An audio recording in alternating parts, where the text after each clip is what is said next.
স্বাগত জানাচ্ছি খাতুনগঞ্জ থেকে মধ্যিলের সাথে আছে আমি শামীম জাহেদ। মধ্যপ্রাচ্যের অংশীদারদের চাপে ইসলামী ব্যাংকে বড় পরিবর্তন আনা হয়েছে বলে জানিয়েছেন অর্থমন্ত্রী আবুল মাল আব্দুল মুহিত। এর রদবদল ব্যাংকটির জন্য ইতিবাচক বলে মনে করেন তিনি। এদিকে নবনির্বাচিত চেয়ারম্যান জানিয়েছেন রাজনৈতিক কারণে কারো চাকরি যাবে না।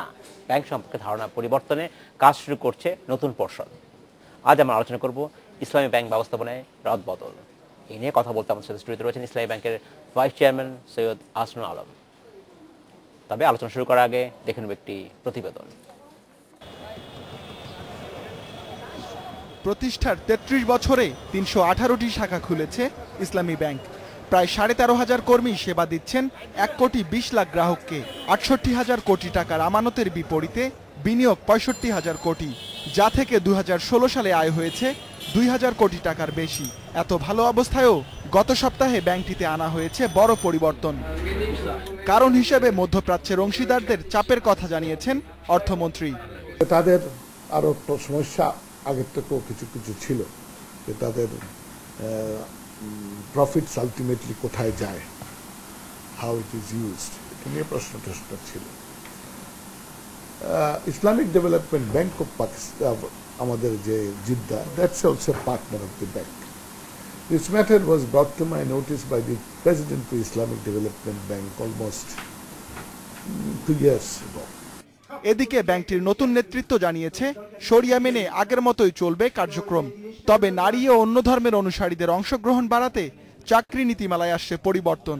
রাজনৈতিক কারণে কারো চাকরি যাবে না বলেও আশ্বস্ত করেছেন নতুন চেয়ারম্যান। দেশবাসী, গ্রাহক ও শেয়ার হোল্ডারদের মধ্যে জানিয়ে দিতে চাই, প্রথমে আমি এটা বলে দিচ্ছি, we are all unanimously agreed to say that এই preamble যেটা আছে বেসিক শরিয়া law, that has to be strictly followed. মানে please don't think we are diluting it, no way. সামাজিক দায়বদ্ধতা খাতে অর্থের অপব্যবহার বন্ধে কঠোর হবে নতুন পর্ষদ। এছাড়া সম্পদের অপব্যবহার ও অনিয়ম বন্ধে কঠোর অবস্থানের কথাও জানিয়েছে নতুন পর্ষদ। Ruhul Amin, independent news, Dhaka. শুরু করছি আলোচনা। জনাব সৈয়দ আসনুল আলম, আপনাকে স্বাগত জানাচ্ছি অনুষ্ঠানে। কেমন আছেন আপনি? ভালো আছি সম্মানিত অ্যাঙ্কর, আপনার মাধ্যমে ডেফিনেটলি আপনাদের কোটি দর্শককে সালাম এবং শুভেচ্ছা জানাচ্ছি। আমরা যখন প্রতিবেদন দেখছিলাম, যেখানে অর্থমন্ত্রী আবুল মাল আব্দুল মুহিত বলছিলেন যে মধ্যপ্রাচ্যের অংশীদারদের চাপেই ইসলামী ব্যাংকে বড় পরিবর্তন আনা হয়েছে। এই চাপটা আপনারা ইসলামী ব্যাংকে যারা আছেন তারা কিভাবে অনুভব করলেন, বা আসলে আমি বলতে চাচ্ছি কিভাবে আপনাদেরকে বলা হলো, আপনাদেরকে চিঠি দেওয়া হয়েছে নাকি ফোন করা হয়েছে, কিভাবে আপনারা জানলেন? দেখুন, মাননীয় মন্ত্রী যথার্থই বলেছেন, বিষয়টি সত্য, কিন্তু আমি আমাদের স্পেস থেকে বলবো। আমাদের স্পেস থেকে আপনার গত 3-4টি বোর্ডে আপনার আমাদের বিদেশি ডিরেক্টর আসছিলেন। আসার পরে তারা ব্যাংকের ভালো পারফরমেন্স দেখেছে, যে পরিচালনা পর্ষদ মে মাসে পুনর্গঠিত হওয়ার পরে যে আমাদের সবগুলো প্যারামিটার পজিটিভ যাচ্ছে দেখে তারা সম্পূর্ণ আস্থা এনেছে। এবং তারা আমাকে ইনফরমালি বলেছে যে আপনার কোনো রাজনৈতিক দলের ব্যাপারে যদি ইসলামী ব্যাংকের বদনামি হয়, অর্থাৎ ইসলামী ব্যাংককে যদি কোনো রাজনৈতিক দলের সঙ্গে ট্যাগ করা হয়, অথবা কোনো রাজনৈতিক দলের সাথে ব্যাংকের সাথে যদি দল জড়িয়ে পড়ে, সেই বোঝা আমরা বহন করব না। হ্যাঁ, কিন্তু এই তাদের যে তারা স্টেক হোল্ডার এবং বৃহৎ স্টেক হোল্ডার, তারা কিন্তু ফর্মালি আপনাদেরকে তাদের ইচ্ছা ব্যক্ত করেননি, বা এই ধরনের পরিবর্তন সাধারণত হয়ে থাকে একটি এজিএম অথবা ইজিএম এ, সেটা না করে একটা বোর্ড মিটিং করে এই সিদ্ধান্ত না হলো, সেটাই বাকি। আমার মনে হয় এই জায়গায় একটা ভুল বোঝাবুঝি রয়ে গেছে। প্রথমে আমি আপনার প্রশ্নের প্রথমাংশের উত্তর দিচ্ছি। জি, আমরা জেনেছি যে সৌদি আরবের বাংলাদেশের অ্যাম্বাসেডারের মাধ্যমে এই ধরনের মেসেজ বাণী আপনার আমাদের সরকারের যথাযথ কর্তৃপক্ষের কাছে লিখিতভাবে এসছে, নাম্বার 1। নাম্বার 2, আমরা এও জানি, যেহেতু আমরা জাতির কাছে জবাবদিহিমূলক, আমরা কোনো কি বলবো এক ধরনের ইলিগ্যাল মানসিকতার দল থেকে আসি নাই। We are very transparent. তো আমরা জাতিকে এটাও জানাতে চাই, ইসলামী ব্যাংকের বড় শেয়ারগুলো দেশের বাইরে এই বড় বড় আপনার জেপি মর্গ্যান বা এই ধরনের লোকরাও কেনাবেচা করে, ব্লক কেনাবেচা করে। তারাও একই জিনিসটি প্রকাশ করেছে যে আমরা আরও ইন্টারেস্টেড হব যদি এই ব্যাংকের পারসেপশন দূর করা যায়। প্রিয়াঙ্কর, আপনাকে এই জল্পনা করার একটা আউটকাম জানাতে চাই। যেই দিন এই পরিবর্তন, ম্যানেজমেন্ট পরিবর্তন হচ্ছিল, তারপর দিন সবাই বলছিলেন যে স্যার আপনাদের ব্যাংকের কি কোনো ভাবমূর্তি নষ্ট হবে, শেয়ারের দাম কমবে? আমি বলছি উল্টাটা হতে পারে, এবং আপনাকে জানাচ্ছি, আপনার মাধ্যমে সবাইকে জানাচ্ছি, তারপরের ওপেনিং শেয়ার মার্কেটের দিনে আমাদের শেয়ার এই পরিবর্তন ম্যানেজমেন্ট চেঞ্জের আগে ছিল 29 টাকা 28 টাকা, জাম্প করে 33 টাকা হলো, আজকেও সেটা 31 টাকা। যে ম্যানেজমেন্টের বড় একটা পরিবর্তন হলো, সেই পরিবর্তনের যারা মূল স্টেক হোল্ডার তাদের ভূমিকা কতটুকু ছিল আসলে? মূল স্টেক হোল্ডার বলতে আপনি কি বিদেশি? জি, নো, তাদের একক কোনো ছিল না, এই ভূমিকা ছিল না। তাদের সম্মতি ছিল যে সরকার যে এই ব্যাংকটার পাশে, সম্মতিটা হচ্ছে বাংলাদেশে, সৌদি আরবস্থ বাংলাদেশি হাইকমিশনের মাধ্যমে সরাসরি এখানে লিখিতভাবে পাঠানো হয়েছে, আপনি বলছেন লিখিতভাবে, এবং জেপি মর্গান এবং অন্যান্য যারা বিদেশিরা আমাদের শেয়ার কিনে তাদের কাছ থেকে একই রূপ মেসেজ আমরা পেয়েছি। আচ্ছা, আরেকটি বিষয় বলবো যে ইসলামী ব্যাংকের একটা বড় অন্যায় আয়োজন করে এসছে গত কয়েক দশক, 2 দশকে যদি আমি বলি তার যাত্রায়, সেটা হচ্ছে ইসলামী ব্যাংকের নিয়োগ প্রক্রিয়ায়। এবং এই নিয়োগ প্রক্রিয়া আমরা খুব ভালো করে, ইটস নট পারসেপশন, আমরা সবাই জানি সত্য কথা যে জামায়াতে ইসলামের সংশ্লিষ্ট ছাড়া কোন রকম ব্যক্তি কখনোই এখানে চাকরি পাননি। এটা কি আপনি একমত? এইভাবে বলবো না, আমি যদি আপনার মানে আমার মুখ দিয়ে আপনার বাক্য বেন না করে এইভাবে বলি, মোটামুটি এই ব্যাংকের আপনার যারা নিয়োগ পেয়েছেন তারা সবাই কম বেশি একটি বিশেষ রাজনৈতিক দলের ক্লিয়ারেন্স নিয়ে আসতে হয়েছে। আচ্ছা, আমার প্রশ্নটা হচ্ছে যে এটা একটা অন্যায় হয়েছে, আরেকটা অন্যায় হচ্ছে যে বাংলাদেশের সংবিধানে বলা হয়েছে বাংলাদেশে যারা ব্যবসা করবে তার ব্যবসা করার যে মূল নীতিমালা সেটা বলা হয়েছে যে এখন নিয়োগ প্রক্রিয়ার কথা বলা হয়েছে যে নিয়োগ প্রক্রিয়া কখনোই একজন ব্যক্তির রাজনৈতিক সংশ্লিষ্টতার সাথে সম্পৃক্ত থাকা উচিত নয়, একজন ব্যক্তির জেন্ডার সংশ্লিষ্ট থাকা উচিত নয়, একটা ব্যক্তি বাংলাদেশের কোন অঞ্চল থেকে থাকা উচিত নয়, বা একজন ব্যক্তির গায়ের রং কেমন হচ্ছে থাকা উচিত নয়, একটা ব্যক্তির কি ধর্ম বিশ্বাস করেন সেটা থাকা উচিত নয়। অর্থাৎ আমরা দেখেছি এই কোনোটাই আসলে মানা হয়নি। সবসময় দেখা হয়েছে একটা বিশেষ রাজনৈতিক দল জামাত ইসলামের সদস্য ছাড়া বা ক্লিয়ারেন্স ছাড়া, আপনি যেটা বলছেন, তারা এখানে নিয়োগ পাননি। এখানে কখনো নারীরা নিয়োগ পাননি, এখানে কোনো অমুসলিম যারা বাংলাদেশের নাগরিক তারা কখনো নিয়োগ পাননি। এই অন্যায় এতদিন হয়েছে, সেই অন্যায়কে আপনারা কিভাবে দূর করবেন? কিন্তু আমি আবার জানতে চাচ্ছি এই অন্যায় দূর করবার ক্ষেত্রে আবার কোনো বাড়তি অন্যায় করেন কিনা। আমি বলতে চাচ্ছি যে এতদিন যেমন একটা বিশেষ রাজনৈতিক দলের লোকদেরই সাথে চাকরি দেওয়া হয়েছে, সেই অন্যায় দূর করবার জন্য শুধুমাত্র আবার কোনো বিশেষ রাজনৈতিক দলের লোককে নিয়োগ দেওয়া হবে কিনা? ধন্যবাদ। আপনার প্রশ্নের 3টি অংশ স্পষ্ট আমার কাছে, 3টি অংশে আমি অ্যাড্রেস করব। কিন্তু সম্মানিত সঞ্চালক, আপনি কি স্মরণ করিয়ে দিতে চাই, আজকে আপনি আমাকে জাতির মুখোমুখি করেছেন, আপনি কিন্তু আমাকে পরিচয় করিয়ে দিয়েছেন ইসলামী ব্যাংকের ভাইস চেয়ারম্যান হিসাবে। তাহলে ইসলামী ব্যাংকের আমি ভাইস চেয়ারম্যান, এটার আমি কো পাইলট, এটার কর্ণধারদের টিম লিডারদের মধ্যে আমি দ্বিতীয় ব্যক্তি। তাহলে আমি কখনো মেনে নেব না যে এই ব্যাংক শুধু অন্যায় করেছে, আমি মেনে নেব না যে এই ব্যাংক সবই অন্যায়, আমি মেনে নেব এই ব্যাংক অনেক ভালো কাজ করেছে, এই ব্যাংক অনেক ভালোভাবে বাংলাদেশের অর্থনীতিকে কন্ট্রিবিউট করেছে। কিন্তু অ্যাট দ্য সেম টাইম আপনি যে একটি অন্যায় বলছেন, এই ব্যাংকের একটি অন্যায় নয়, 12টি এত বড় বড় অন্যায় আছে যে ওগুলোকেই অ্যাড্রেস করার জন্য ম্যানেজমেন্ট চেঞ্জ করতে হয়েছে। আপনি তো মাত্র রিক্রুটমেন্টের কথা বলছেন। আপনার মাধ্যমে জাতিকে জানিয়ে দিতে চাই, অ্যাকাউন্ট খোলার ক্ষেত্রে PEPS, পলিটিক্যালি এক্সপোজড পারসন, এইভাবে আপনার আব্বা যদি কোনো একটা দল করে আপনি আর ওই ব্যাংকে অ্যাকাউন্ট করতে পারবেন না।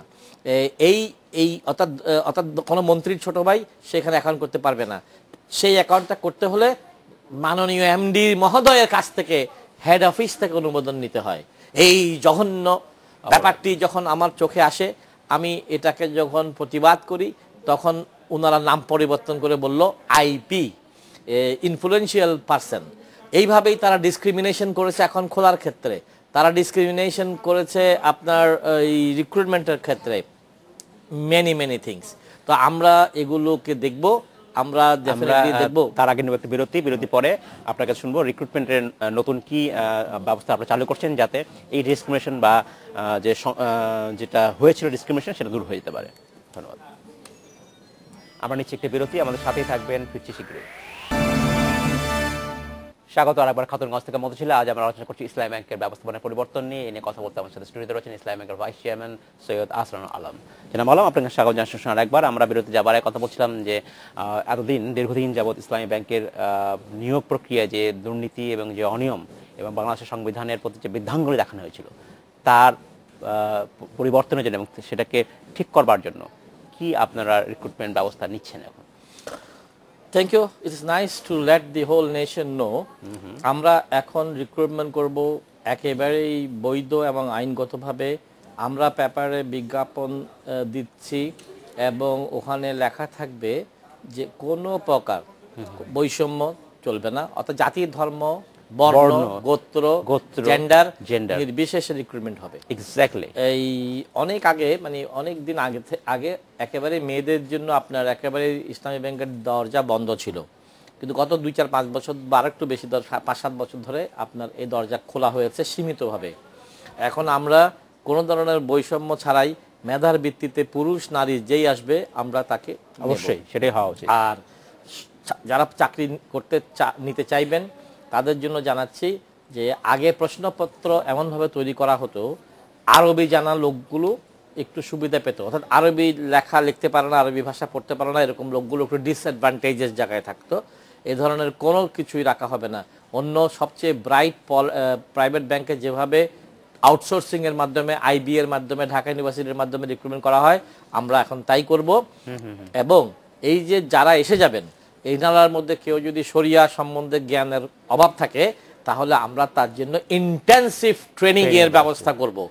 যেন ম্যানেজমেন্ট ট্রেনিং হিসেবে আমরা যদি কাউকে নিই, প্রফেশনারি অফিসার হিসেবে নেই, ওদেরকে শরিয়ার উপরে ইন্টেন্সিভ ট্রেনিং দিয়ে আমরা আপনার করব। কারণ হচ্ছে ধরেন একটি বিশেষ কারণে বিশেষ গোষ্ঠীর যে কেমিস্ট্রি পড়া যেই লোকটি, অর্থাৎ আপনার বয়সে 10-15-20 বছর আগে যিনি কেমিস্ট্রির ছাত্র একটি বিশেষ রাজনৈতিক মতাদর্শ থেকে এসেছেন, উনি কি শরিয়া জানতেন নাকি?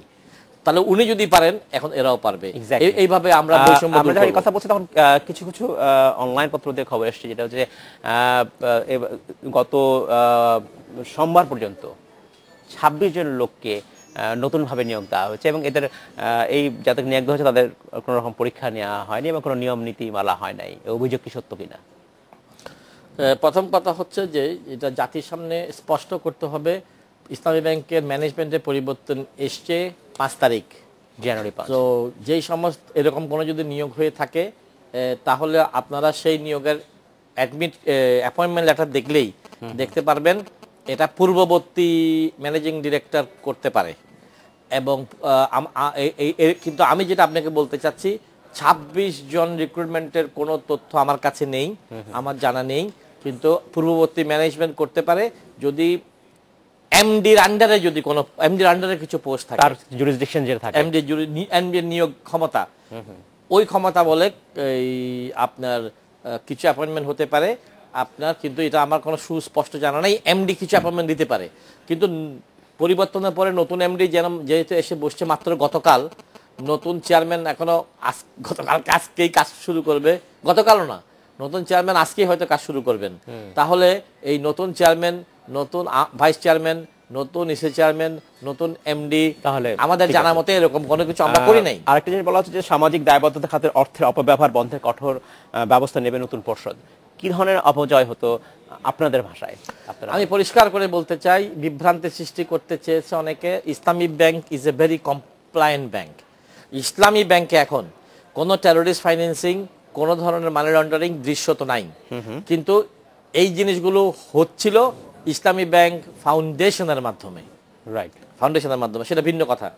কিন্তু যে এই যে সিএসআর নিয়ে আমি অস্বস্তিতে ছিলাম, মে মাসে আমি যোগদান করার পরে সিএসআর নিয়ে আমি অস্বস্তিতে ছিলাম। কোথায় কোন কোন খাতে সিএসআর অর্থ ব্যয় করা হতো? প্রথম কথা হচ্ছিল, আমার কাছে মনে হচ্ছিল সিএসআর নীতিমালাতে যাই লেখা থাক, চেয়ারে বসে থাকার জন্য, চেয়ারে থাকার জন্য, নিজের চেয়ারকে দীর্ঘায়ু করার জন্য, আপনার যেখানেই ক্ষমতা থাক, ক্ষমতা রাজনীতিতে থাক আর সমরনীতিতে থাক, যেখানেই ক্ষমতা থাক, আপনার যেখানেই ক্ষমতা থাকুক সেখানেই আপনার সিএসআর এর টাকা অপচয় করা হয়েছে, অপব্যবহার করা হয়েছে।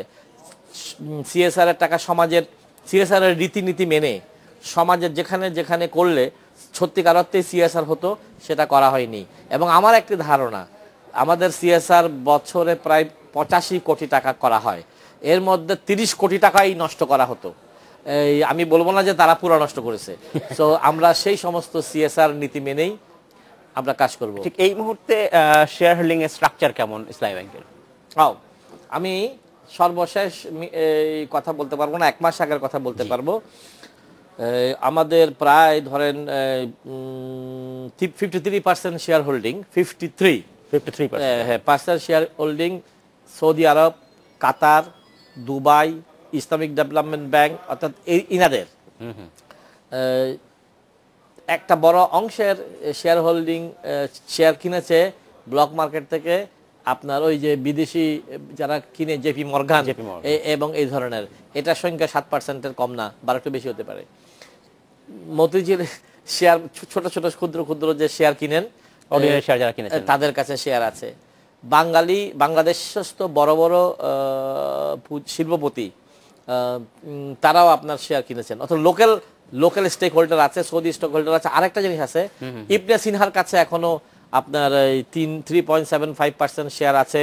তারপরে আপনার ছোট ছোট ছোট ছোট মীর কাসেম আলী সাহেবের কাছেও +-1% আছে। এইভাবে হয়তো ওই রাজনৈতিক দলের কাছেও +-5% শেয়ার আছে। এটাই এখন বর্তমান অবস্থা। বলা হয় থাকে ইসলামী ব্যাংক এই মুহূর্তে সবচেয়ে লাভজনক ব্যাংক এবং সবচেয়ে বড় ব্যাংক এই হিসাবে যদি বলা হয়, এই ব্যাংকে নিশ্চয়ই আপনি একজন ভাইস চেয়ারম্যান হিসেবে চান যে এই লাভজনক থাকুক এবং বড় ব্যাংক থাকুক।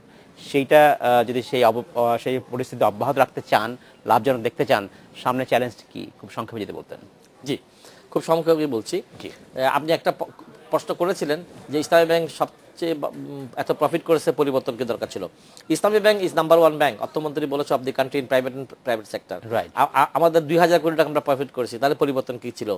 পরিবর্তন এই জন্যই করা হয়েছে, এই ব্যাংক 2000 কোটি টাকায় আটকে থাকার পরিবর্তন ব্যাংক নয়। মাননীয় সঞ্চালক, 2500 কোটি টাকা প্রফিটের টার্গেট নিয়েছি 2017 সালে, 2500 কোটি।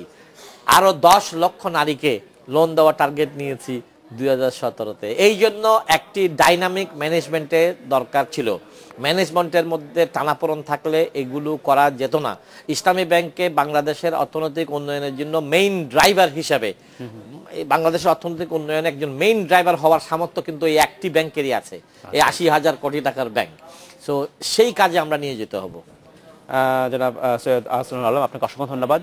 আমরা আশা করি আপনার যে লক্ষ্যে ইসলামী ব্যাংকের যে পরিবর্তন আনা হয়েছে সেই লক্ষ্য অর্জিত হবে, এবং এটা আশা করি এতদিন যে অন্যায় হয়েছে ইসলামী ব্যাংকে, বিশেষত নিয়োগের ক্ষেত্রে এবং অ্যাকাউন্ট খোলবার ক্ষেত্রে, সেই অন্যায় ঢাকতে যেন আবার কোনো অন্যায় না হয়। আপনাকে আমরা আশ্বস্ত করতে পারি, to the best of my knowledge, আমরা জনগণের কাছে জবাবদিহিতার মধ্যেই থাকব এবং আপনারাই আমাদেরকে অ্যাকাউন্টেবল রাখবেন, সেই অনুরোধটা করেই বিদায় নিচ্ছি। ধন্যবাদ আপনাকে। এই ছিল আজকে আমাদের খতনগঞ্জ থেকে মতিঝিল। আমাদের সাথেই থাকবেন, দেখা হবে।